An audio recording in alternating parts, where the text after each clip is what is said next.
जत तालुक्यातील शेतकऱ्यांच्या विविध मागण्यासाठी रिपाईच्या वतीने जत येथील सहाय्यक निबंधकांना दिले निवेदन।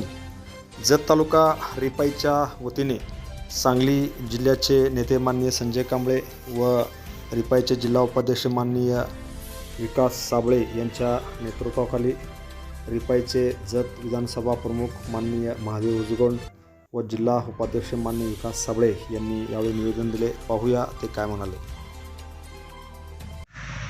जगाचा आणि देशाचा पोशिंदा ज्याला म्हणतात त्या शेतकऱ्यावर इतकी वाईट परिस्थिती येऊन बसलेली आहे।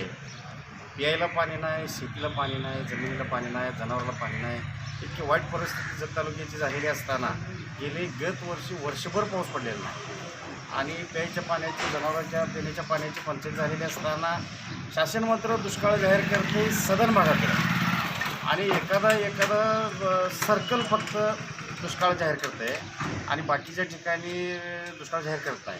अखंड जत तालुका आमच्या जन्मापासून कायमस्वरूपी दुष्काळ चटके आम्ही बघतोय, पण ते चटके ह्यांनी आम्हाला इथं सोसायला लावून पैसा मात्र सगळं वरच्या भागातल्या लोकांना अनुदान म्हणून दिलं जातं आहे। त्यामुळे आमच्या रिपब्लिकन पार्टी ऑफ इंडियाच्या वतीनं आज आम्ही या कार्यालयावर शेतकरी कर्जमाफीसाठी आणि निवेदन देण्यासाठी सर्व शेतकरी उपस्थित राहिले आहेत। येणाऱ्या 5-7 दिवसात जर समजा आमची मागण्या मान्य नाही झाल्या तर गुहागर विजयपूर रस्ता जो आहे ते महाराणा प्रताप चौकात बुधवारी 7 तारखेला आम्ही रास्ता रोको करून शासनाचं तीव्र आंदोलन करून निषेध करणारे आहोत असं मी जाहीर करतो। जय भीम, जय महाराष्ट्र। आज या ठिकाणी रिपब्लिकन पार्टी ऑफ इंडिया यांच्या वतीनं आज तालुका निबंधक सहाय्यक माननीय जाहीर साहेबांना या ठिकाणी निवेदन देण्यात आलेलं आहे।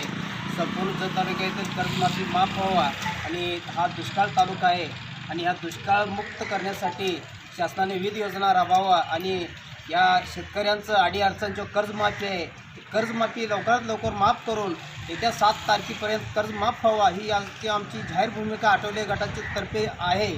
आणि जर 7 तारखेपर्यंत जर आपण या ठिकाणी शासन नाही जागा झालं तर विजापूर गुहागर हा रोड बंद करून आम्ही आंदोलन करणार आहोत, रास्ता रोको करणार आहे आणि सर्व या ठिकाणी या जिल्हा उपाध्यक्ष माननीय साबळे साहेब तसेच विधानसभा प्रमुख उजगोंड सावकार आहेत, तसेच आजीमाजी सर्व सदस्य आहेत, महावीर मड्डीमणी आहेत, सर्व कार्यकर्ते आहेत, माडगा उमराणी संघ तसेच या सर्व गावातून आलेल्या सर्व कार्यकर्ते शेतकरी बांधव या ठिकाणी या सर्व उपस्थित आहेत। सर्वांचं या ठिकाणी उपस्थित राहून आपण या ठिकाणी जाहीर साहेबांना निवेदन दिल्याबद्दल मी सर्व शेतकऱ्यांचा मनपूर्वक आभार आणि हा आमचं 7 तारखेपर्यंत आम्हाला हवाला शासनाकडे पाठवून आमचं तीव्र आंदोलनाचं शासनाला जरूर कळावं एवढं सांगून माझं 2 शब्द संपवतो। जय हिंद, जय महाराष्ट्र। जय भीम, जय महाराष्ट्र।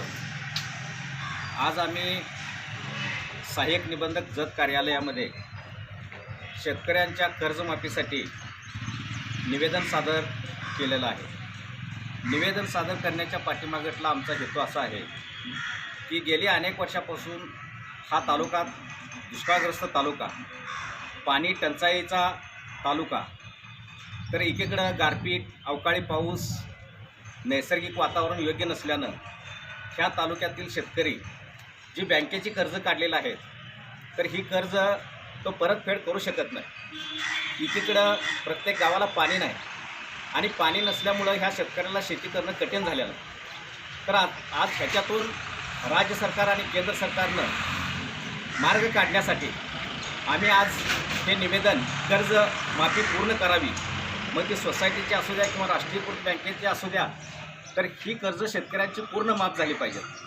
आज हा शेतकरी जर आपल्याला पुढील भवितव्यामध्ये त्या शेतकऱ्याला जर उभं करायचं म्हटलं तर कर्जमाफी देणं गरजेचं आहे। कारण एकीकडे पाणी नाही, पाणी नसल्यामुळं हा शेतकरी वारंवार आत्महत्याचा प्रयत्न करू लागलेला आहे आणि शासनाला वेळोवेळी जागे करण्यासाठी ह्या तालुक्यातील अनेक लोकांनी उपोषणं केली, आंदोलनं केली, तरी पण महाराष्ट्र सरकार, राज्य सरकार जागं होत नाही। त्यासाठी आमच्या निवेदनानुसार रिपब्लिकन पार्टी ऑफ इंडिया यांच्या वतीनं जे आम्ही आज निवेदन दिलेलं आहे तर त्या निवेदनानुसार जर सरकार जागं झालं नाही तर पुढील काळामध्ये आम्ही आमचे जिल्हाध्यक्ष माननीय संजयरावजी कांबळे साहेब, विकास काका साबळे, तसेच आमचे तालुका अध्यक्ष संजय पाटील कांबळे साहेब व उमराणीचे महावीर मड्डीमणी, चिक्काप्पा दोडमणी व इतर गावातील शेतकरी मिळून आम्ही हा रस्ता रोको करू, एवढंच मी सरकारला सूचना देतो. तरी सरकारनं आमची कर्जमाफी करावी हीच आमची सर्व शेतकऱ्यांच्या वतीनं विनंती आहे. Press the bell icon on the YouTube and never miss another update.